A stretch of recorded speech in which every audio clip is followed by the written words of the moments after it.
Hello, everyone. Welcome to the Magnetically Aligned Women event. Walk into your power through self love, self worth, and authenticity. Today, I have Richa, and she is a personal transformation guide, spiritual teacher, Reiki Master, and certified trauma informed life coach. She creates a safe space and sacred container for deeply transformative work and helps women all over the world find freedom from their past pain and what has been holding them back to create the life that they truly desire. Now, Richa, I would love for you to share a little bit about your own personal past and like how this came about. First of all, Nikki, thank you so much for having me and for hosting this show, The Magnetically Aligned Woman. It really got me thinking what all of that means when those words come together. There's so much in there. What does it mean to be magnetic, to be aligned, and then to be a woman? Like it's a really good topic, and it's very near and dear to my heart because for a long time I didn't know what it meant to be aligned or a woman, let alone the magnetic part. It's like the only things that I felt like for a long time I was attracting, which I feel a lot of women feel like that if they've gone through hardships or traumas or abuse or things that have been kind of holding them back, then we find ourselves attracting a whole lot of things we don't want. So I believe at some level we're magnetic no matter what. The question is, what am I what am I attracting in my life? Is it what's going to serve my higher purpose, or is it just more and more, for lack of a better word, crap? Sometimes it's just like attracts like. It's like the principle. So it's like, what am I putting out there? What am I receiving? And so it really got me thinking about 26 years ago when I was at a really profound crossroads in my own journey when I was 2021. And I was besides myself. I had assumed I had sort of given myself a life sentence that that's just how my life was going to be. I was just going to be it was just going to be hard and difficult. I had encountered trauma as a child growing up in India. There was sexual abuse, emotional neglect, and other things.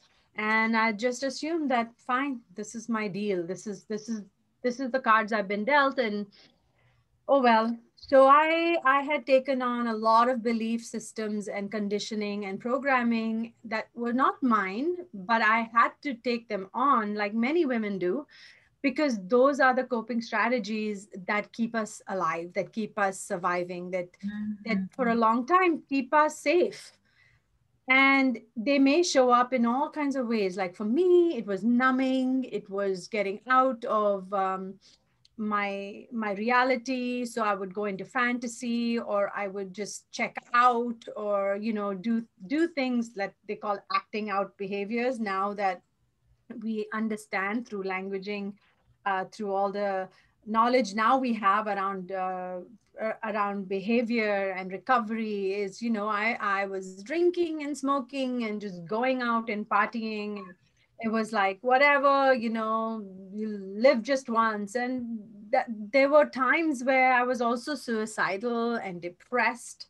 I was attracting more and more toxic relationships into my life, and falling into patterns and falling into company that was not something I would ever want for my children, for my daughters.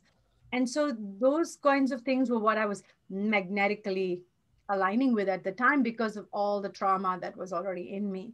So fast forward, I met a teacher, and this teacher, it's a long story, but just to kind of give you the highlights of my life's movie reel, is that I once I met this teacher, and this was in 1995, I think, that this started. And there had already been certain signs before that, that I was supposed to do deeper work. And I found myself at this weekend intensive retreat. And that's where my journey really changed. And I started to find that there was a light inside of me, and I had it in me to connect with that light. And I s- I grabbed on to like that one ray of light that I saw that day, and I just used that to keep pulling myself out of the dark tunnel. And since then, I've never looked back. My father had sexually abused me, and I had a lot of healing with him actually. And I wrote a book about my journey through of healing with my dad, and the trauma, and then the recovery from the trauma. At the time, I didn't know these words. I didn't know the word recovery. I didn't know the word trauma. I never associated any of those words with my life. I'm like, I had a good life. It's fine. I mean, yeah, there was a little bit of this and a little bit of that, but it was fine. And I had created such a facade, and it helped and maybe it helped or maybe it didn't help, but I was also an actress in India. And so what ended up happening is that I had all the training and the skills to act my way in a way through life. Yeah. And I was doing it professionally and I was doing it personally, right? And it went on for a while until it stopped working. Because at some point, I think my soul asked the question, what am I supposed to do? And not in like career and relationship and marry, have kids, the Asian stereotype, right? Like I'm from India, like, oh, you're going to get married and have kids and then you're not a problem anymore. But Mhm. there was a real question of like, what what am I really here for? And that was a really confronting question. And I knew that that question was coming from another place, and it wasn't just like, oh, I'm going to be a doctor, an engineer, the typical, right? And it's like, no, no. I knew I wanted to be a healer, but I didn't know what that healing would manifest as. I thought it meant doctor. And the first time in bio class, I was asked, like, you had to dissect a frog. I'm like, okay, out of here. Not happening. Biology lab. I'm like, oh, that's not gonna happen. See ya. And so I knew becoming a doctor wasn't for me. And so I went into psychology and understanding the mind. I'm like, okay, here at least I don't have to dissect frogs. I can at least Yes. study what it so I went into psychology and like learned that part. And then I was like, no, there's more, because there was something cold and clinical and too analytical about psychology. And I was like, no, there's got to be more. And then when I finally found healing and body work and energy work, and then it all came together, because it was a question of, okay, getting into my body. Because for decades I had mastered, and I know many women, many, I think most women learn at some point to disembody, meaning get out of their body so they can survive. And that is 100% what happens with women who have had childhood trauma, sexual trauma, assault, whatever, you name it, abandonment, neglect, being, whatever Mhm. that may have been for them. We have unconsciously made a choice as children, as young girls, and for even boys, but we're talking about women here because that's my firsthand experience, is Yeah. to check out, is to leave, is to disembody, right? This body, because this body got me into trouble. This body was the reason I was abused, or I was looked at and objectified and used and blah, blah, blah. And so it's like, okay, as long as I can just get out of the body, I'll be fine. But guess what? Like that creates a whole new set of new set of things that I had to start to confront. So it's been a real amazing and powerful and profound journey.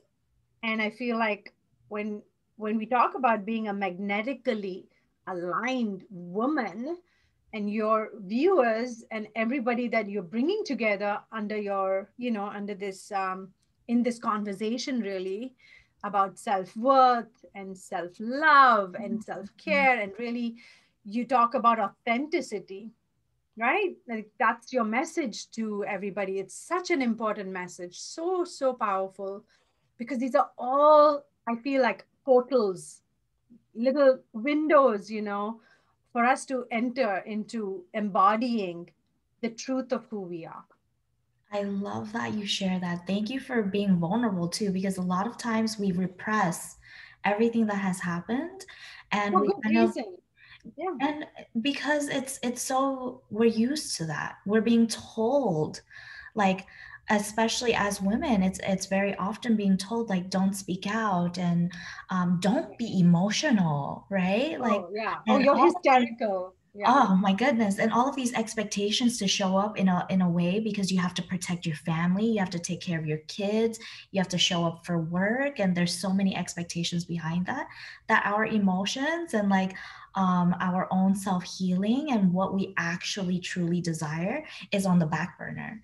So when you say like there was something that stood out so much, you say we are always magnetic, whether that's the good or the bad, it Mhm. depends on us. So that's something I wanted to ask you about because that is a very unique kind of perspective, right? Yeah, that's the title. I chose that for our conversation, actually. And I wanted to say that the quote by Rumi, that what you seek is seeking you, right? What you seek is seeking you. And I believe that your success, love, peace, your alignment, it already is in you. There is Mhm. no need to be rushing, racing, and competing, even, actually, believe it or not, because there are some mistakes that we've made because of programming in our culture, in our particular culture, if we're ethnically, have a particular heritage and culture too, but also in general, like American way of being or the culture, like we have to there's so much unlearning we have to do because of these mistakes in our conditioning, or these misalignments, actually. Misalignments, rather than calling them mistakes, I think the word misalignment, because you are talking about being aligned, being a magnetically aligned woman. So we don't need to understand alignment, because guess what? The gift in it is that your spirit already knows alignment. We Mm, were born aligned. All we have to do really is understand the misalignment. So that is what I believe is how we can really discover who we are and become the magnet. It's like, how do you embody being the magnet? Because you are a magnet. But how can I embody being the magnet? By coming into the authenticity of who I am. So in that, I found that there are three things that can be very helpful to become aware of. And if you like, I could share those three things if you want me to get into that, unless yeah. you have some other questions. Before we do, I actually wanted to clarify like you stated we are already aligned. So throughout life, like we become misaligned. How does that even happen? And then would you share those three things that Mhm. will help us figure out like our true authentic self?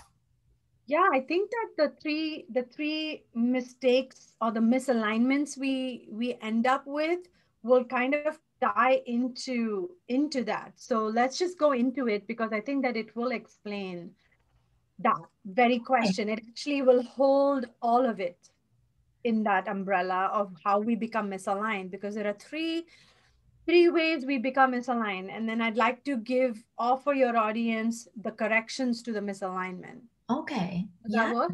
Yes, Okay. yes, yes. Yeah, so I feel like and this has come from my 26 plus years of doing this work in transformation, helping hundreds of students go through programs year upon year and doing retreats.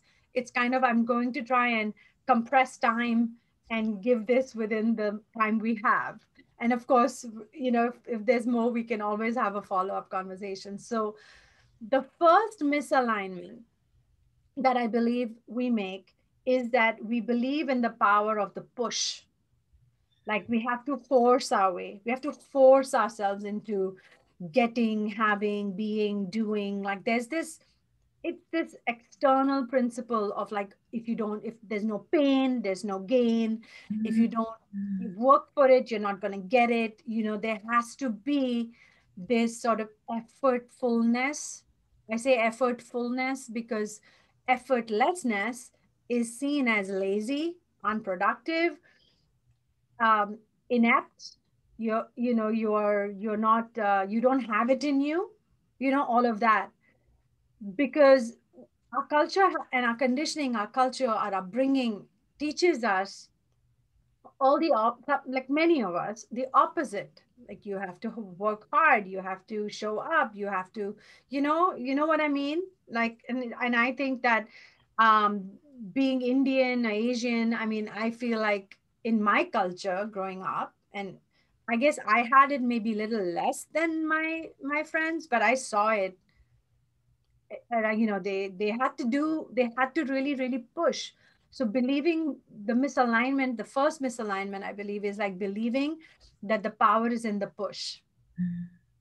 and it's to just kind of like see where in your life, where all in your life did you push so hard only to sort of not have anything come out of it, right? If you look in, I think we get some of our biggest lessons and spiritual teachings we can get from nature.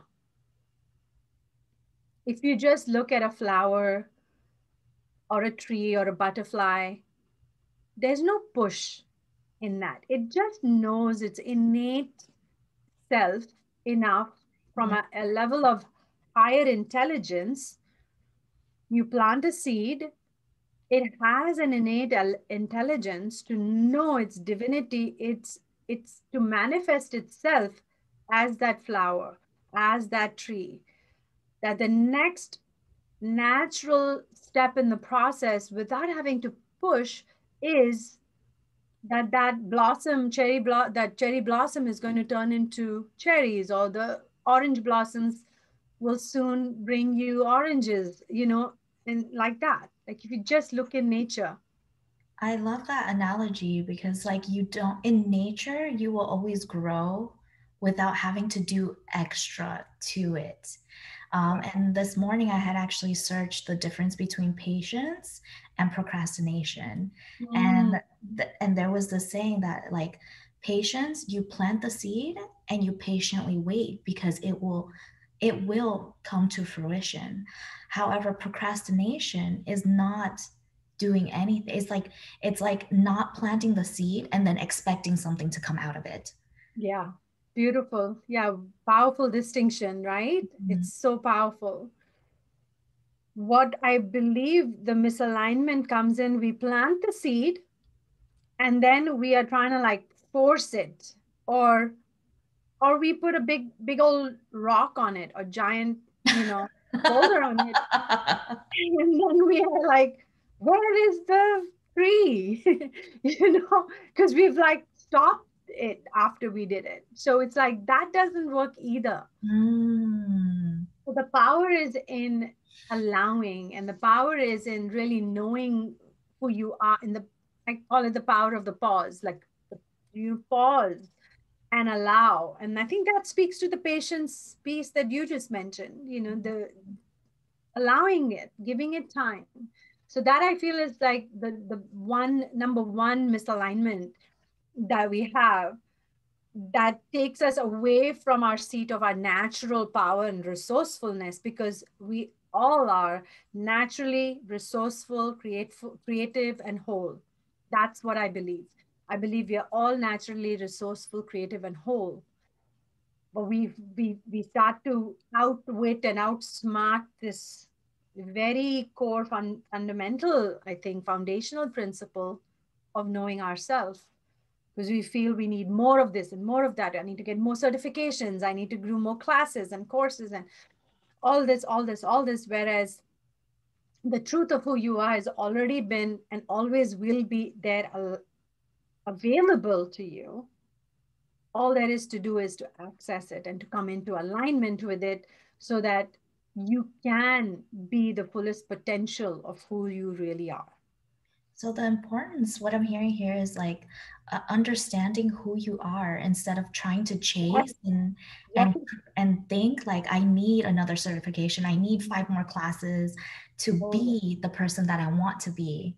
You are already the person that you want to be. It's Yes. just figuring out for yourself who that is already. Because you do not have to seek alignment, frankly. Mhm. The way to alignment is through the misalignment. So all there is to do is find the misalignment. The way to order is through the disorder. So if you want to get ordered, like get everything, you need to work through the disorder, Mhm. right? That that is the key principle, that you are already that. You already are that. All there is to do is to find that which is not that. It's so simple, and yet that's the work, that is the work. And so that was the first misalignment. The second misalignment that I um that came up for me to share with you as part of this series that you're doing is that to think about it as, we focus a lot on the content of what's happening, right? Like the immediate, like what's immediately in front of our eyes.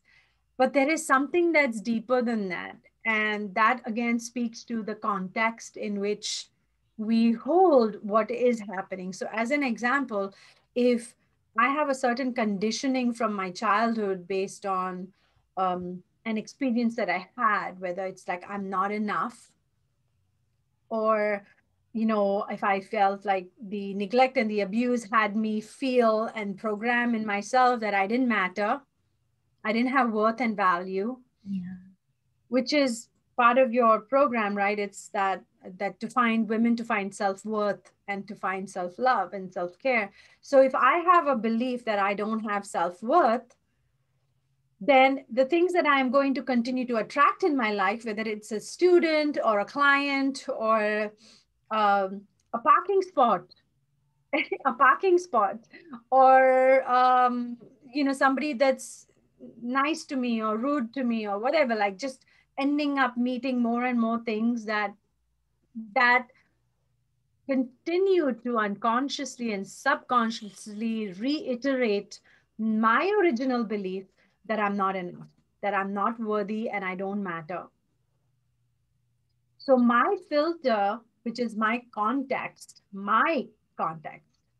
it's not what's happening out there, but it's my container, my context, my mental constructs, and my paradigms that I'm holding in place. That if you look at me a certain way, I'm going to make it mean, oh my God, Nikki thinks I'm X, Y, and Z. That's because, like, I have a context and it has nothing to do with the thought that was in your head. How many times has that happened, right? Like, I received an email from someone yesterday. I made it mean they wanted to, like, something catastrophic, like an absolutely disproportionate reaction to what they meant. And I knew, I'm like, okay, what is this? What's showing up here? This is something that's coming up for me. And it was like, oh my God, I thought that they wanted to end this relationship, like our thing. And they didn't. And it had nothing to do with that. It was just a very linear, direct question. Can you send me this? And all I had to do was respond with, here's the document. Yeah. Done. And I like panicked, it's like, oh, you know, because when you get familiar with, oh, it's the context, not the content. Mm. You look at it as like a bowl of water or a bowl of actually bowl of jelly beans. You get jelly beans and they're all these different colors, right?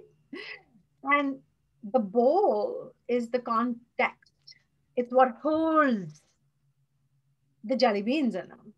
And so the jelly beans are all different colors. They are your good things that happen, bad, good, bad, indifferent, everything in between, my finances, relationships, my career, my health, my body, my intimacy. Like, imagine that the jelly beans are all that. But the container, the bowl, the context is really what you have control over, because based on the context you have, you will experience each one of those different areas of your life in greater alignment. So rather than chasing after fixing others or finding, you know, the best this and the best that, can you drop into the container of you, your mind, your conditioning, and work in that container? Can you work in the context of your life? Because when you align your context, you are all, you become that magnetically aligned woman. That's All very that is to interesting. do is to investigate the container, which is you, which is your minds, your mind, your thoughts, your emotional state, your mental state. When I come into self management of that, and when I get into like intimately getting to know who I really am, then I'm aligned. I don't have to go chasing after alignment. The biggest thing is like staying in your power. I do have a question for you because what I know, I'm sure a lot of people have this question, like if you are so conditioned, like how do you know that what you're thinking and what you're feeling by this context of whatever happened is actually a part of your conditioning or is actually a part of what you truly are, right? Like how can we get down to understanding this is who I am versus this is a reaction to the trauma that or the conditioning in my It's life. actually, it's very simple, and it can be very confronting. The question I ask is, how does it make you feel? Mm. How do you feel when you think that thought, when you think about that thing, whether it's your relationship? Where in your body do you feel it? Is there a tightness? Is there an intensity somewhere? It's about deepening your inner awareness and your presence to yourself and your embodiment of that thought. Whether it's something to do with making an investment in a stock, or whether it's to make an buying this this dress versus that dress. It could be like as simple, like a simple thing, or it's like, should I go on this date? Should I go out with this person? Like it could be anything. It could be literally anything that shows up, because what shows up in our life is our door in to how we feel, to the into the context. Our content is a door in. A lot of times we just get stuck in the content. We try to fix that content, and then we go to the next content. So we go from this boyfriend to the next, to this husband to the next, because we're Yeah. just trying to fix the content. But the context is, why did I choose this? Why did I go on 5 dates with this person when they talk to me this way? Why did I marry this man when I knew he was doing all this stuff even before we got married? What in me made that choice? What made me say yes? Not from a place of shaming yourself and going down that, because been there, done that. You know, I've been married once before. I'm in my second, my husband, my new husband, been married 20 years. But I had a brief marriage when I was 21. Yeah, I even forget I was married actually. And there were all these questions I had to ask myself, you know, and you really can learn so much from the content of your life, not Mhm. as a punishment and as like, oh, I need to write 100, you know, I am this, you know, like imposition on myself, like, you know, there's no need to do that. But it's really about understanding, getting to know who you are, why you are who you are, how you feel about it, and what you can do now to make those small adjustments by understanding your misalignments, because you'll discover that underneath that, who you are is and always has been aligned. Mm. And so I know we have only a limited amount of time, but do you want me to go on to the third one really briefly, or shall I I can also stop if you want. Yes, go on to the third one, please. Okay, all right. Well, I'll the third one is actually you had asked a question right before this, so it really segues into that pretty simply. And Perfect. it is like to know what is your true ID? What is your true ID? And when I say ID, you would immediately think, oh, it's my driver's license, my passport, my social security number, or my credit score, or like an ID, an identification document. And in my cosmology, in my teachings, what I like to call your true ID as your true inner divine. For a long, long time, we have been walking around this life with a fake ID. Because if the universe was to card you and say, may I have your ID, please? We have all the story about ourselves. Yes. I'm Richa, I'm an Indian woman, I was abused and I was divorced and my husband cheated on me and I was like I could write an 18 volume saga about my life and that would be my ID to the universe. The universe is not playing that game with you, right? Like whether you call it universe, God, spirit, soul, higher consciousness, no matter what you call it, I'm speaking about that which is nameless and unchangeable, immeasurable, omniscient, spirit guide, whatever, right? If that question came in for you and said, who are you? Nikki, what's your true ID? What's your true inner divine? That which is you before you were given your name, Nikki. That which is you before you were given your nationality. That which is you before and you were given your gender, you were given anything. Who is that inner divine that you are before any of those identities that we have taken to be as our ID that we are walking through this life with? What is your true ID? And so in this third, that's the other misalignment, right? That we believed a certain truth about ourselves because, hey, that's what we were taught to do. What is your name? What's your email? What is your address? Like da da da da, right? We were never asked those questions. Who are you really? Who are you? Like from a soul to soul. So the misalignment over there is we believe the fake ID. And the correction to the misalignment is to get to know who you really are. I call it your true truth. Know your true truth because as much as we say the truth will set you free, Mm-hmm. the issue is we what we believe to be our truth is a whole bunch of fake stuff. And so that is not setting me free. That's actually keeping me caged and trapped and held back. So, in order for me to get to know who I am, to be truly free and to become, not even become, there's no becoming magnetically aligned. You are magnetically aligned. You get to be magnetically aligned by embracing this, that the misalignment has been, I believed a truth that wasn't even true. Wow. Asking yourself the deeper, who am I question, who am Mm-hmm. I really, is to blow through and blast through all the fake misgivings and misbeliefs and conditioning and old programming that no longer serves and allowing yourself to truly discover who you are. You can be the magnet that you're meant to be, and you can be that magnetically aligned woman. Thank you for bringing that up. And something you said about like discovering, right? Like rediscovering who that is. I think is so important because we have these attachments to this old fake ID. Oh, And yeah. Oh, my gosh. trying to like rip that out of your hand, like this is not you anymore. All of a sudden you feel like lost. You don't know who you are. And that can be a very scary place. You But we know, can Nikki, I'm actually gonna stop you there because it's only scary in your head when you think about doing it at some point in the future.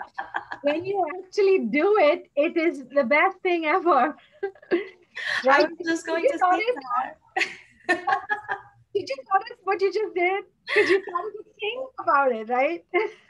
So I when was going to say, like, as soon as you said it, I was like, it can seem scary, but you can view it in Yeah, a yeah. positive light, because this is like a new exciting adventure for you, right? This is a new path that's not already paved in your mind. This is, Instead of, yeah, yeah, when you said view it, I'm like, don't, you can view it, but I'd rather you do it. just do it. Because I feel like the work that we're all kind of doing now, Nikki, you and I, and a lot of like other speakers and experts that you have on the show, there's so much incredible consciousness awakening happening right now where women are being like, we all these women, right? We're like, come on, we can do it. Let's Like go. it's like we're beating the drum. Like, we've got you. Come on, let's do this. We're beating the drum. It's safe. We're all doing this excavating work. We're all excavating. Some of us are excavating at a different level. We've been doing it a little bit longer, but that's okay. We're all doing this. We're in it together. And there's a safety in that. There's Mhm. always a safety in knowing that, okay, I can really do this here. This is for real. This is the real deal. Like, it's time. And so, it's just a powerful invitation to everybody that's watching your show, is to take this invitation to really do the do the real work. I'm all for spa weekends and all for a girl's night out, which I haven't done in a too long a time. But the inner work and the inner freedom work, I feel, is kind of like that context question, where it's like it's at the core of everything. And once you do that, everything changes. And the It's, most important part too is once you do the work, enjoy it, right? oh, Enjoy it. Because there's so many times I've done the work and then I just sit here and like, I don't take the time to actually like embrace and celebrate, like, oh my yeah, God, I did the work. So that's part of it. You get to yeah. enjoy life. And when you do it in a community, like you're creating, when you do it in a community, you get this these witnesses to your journey, right? You have you I Doing isolating is one of the first things that we do when we're in pain. We just kind of contract. We go into this, like, you know but when you are in community, when you're with friends and sisters and others who are also very sincerely doing this work, then you get to be seen and heard, and others are there to hold space for you, and you get to do that for others. Even if you did that with like 3 5 women, created a small sacred circle, you have 4 other women witnessing you, and you get to witness 4 other women. And so it's just a beautiful thing to be in a group, and to come together in a community, and to do the work that's not just mile wide and inch deep, but literally inch wide and mile deep. Like, it's time for us to go inch wide, mile deep, versus we're going to do everything and pretty much nothing, because we're just going to keep going along the surface over and over and over and over again, which is what a lot of this work sadly ends up becoming. It's just a whole lot of like everything, and then not just staying on the surface. But I think it's a profoundly powerful portal if you can enter the inch wide, mile deep, literally just within you, and recalibrate all these misalignments, and be the aligned woman, the magnetically aligned woman that you are, your birthright, and who you were meant to always be. I love that. Thank you. And I know as we're coming up on time, you have something special for the guests so that they can connect with you. Can you share that with us? Sure, absolutely. Well, I've been teaching my programs for a while, and I have a small list, a playlist actually, of a few meditations that I put together on a page so that your audience can avail of them and see if they like them, and if they feel like there's a good fit, and they enjoy it. Regardless, I would just like them to enjoy the meditations, and hopefully that they will help and serve them on their journey. Thank you. And for everybody who's watching, as you know, I will go ahead and attach the link below this video. Thank you so much, Richa, for being here, sharing your wisdom, and encouraging us to all do the deeper work because this is life. This is part of being alive and actualizing ourselves. So thank you. Thank you for having me, Nikki. You're Appreciate it. welcome. And for everybody else, I cannot wait to see you guys on the next episode. Bye for now.